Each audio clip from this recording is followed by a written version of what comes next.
Mga katatay, for today's vlog pala ay magwi-welding tayo kahit hindi pa natin nasubukan itong welding sa buong buhay ko mga katatay, pero napipilitan tayo kasi gusto sana ni Mrs. magpagawa ng mga patungan nga ng aming lutuan dito sa bahay na bagong nilipatan kasi wala kaming mapagpatungan ng aming kalan, kaya ito ginawan ko na lang si Mrs. Para kahit papano ay makabawas-bawas din sa mga gastos, 'di ba mga katatay? Kaya nagpabili na lang ako ni Mrs. ng tubular na 1x1 at saka welding rod.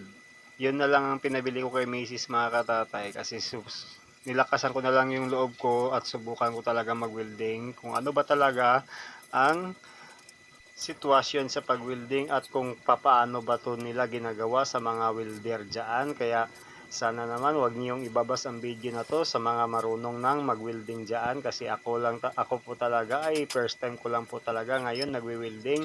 Kaya sana bigyan niyo po ako ng advice, turo kung baga para naman kahit papaano ay parang nasayahan kasi ako ngayon sa ginagawa ko kasi gusto ko na lang sana itong i-grab.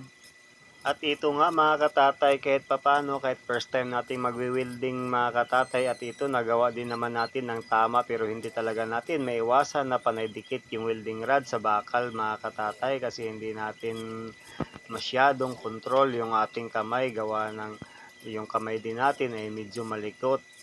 Pero ganun pa man mga katatay ay sisikapin ko po talaga magawa ng tama ito at mabuo, at ito na nga malapit na nga talagang mabuo itong ginagawa ko mga katatay, at ang kulang na lang pala nito mga katatay ay sahig na lang at bibili na lang kami ni Mrs. ng plywood kasi ang binabala ko po talaga dito mga katatay ay plain sheet po talaga na stainless ang ilalagay ko mga katatay, kaso nga lang napakamahal ng stainless mga katatay.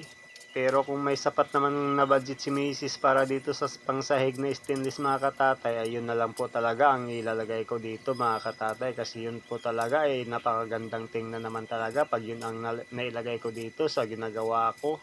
Kaya bago matapos ang video na to mga katatay, baka naman pwedeng pakishare ang video na to mga katatay, at kung hindi ka pa nakapalo sa account ko mga katatay, baka pwedeng pakipalo na rin mga katatay, ay sobrang laking tulong na po yan mga katatay para naman sa pamilya ko. At sa mga nagtatanong pala mga katatay kung bakit wala pa kaming gaanong gamit dito sa bahay na to mga katatay, sa totoo lang nga lang po mga katatay ay bagong lipat nga lang po kami dito mga katatay. One week pa lang po kaming lumipat dito sa bahay na to mga katatay. Dahil doon kasi sa pinanggalingan namin mga katatay, halos kasi lahat ng mga gamit namin doon na mga patungan divider mga katatay, nangasira po talaga mga katatay kasi gawa ng yung ano po talaga namin mga katatay doon ay lupa lang po talaga. Yung lalo-lalo na yung hinihigaan namin ay nagsasahig lang po kami ng puzzle mat, banig at saka nagpupum kami para naman makatulog din. Kaya kahit sa awa ng Panginoon mga katatay ay ito binigyan tayo ng pagkakataon na makalipat ng bahay na maayos-ayos din mga katatay. Kaya ngayon, inuumpisahan po talaga namin ni Mrs. mga katatay na makagawa kami ng mga magagandang gamit o makagawa kami ng mga magandang matibay na mga gamit namin dito sa mga bahay mga katatay kasi kahit papano ay gusto na rin namin ditong tumagal sa bahay na ito mga katatay. Kahit nakaupa lang kami dito mga katatay, pero tinuturing po namin itong bahay na to na sariling bahay po namin mga katatay.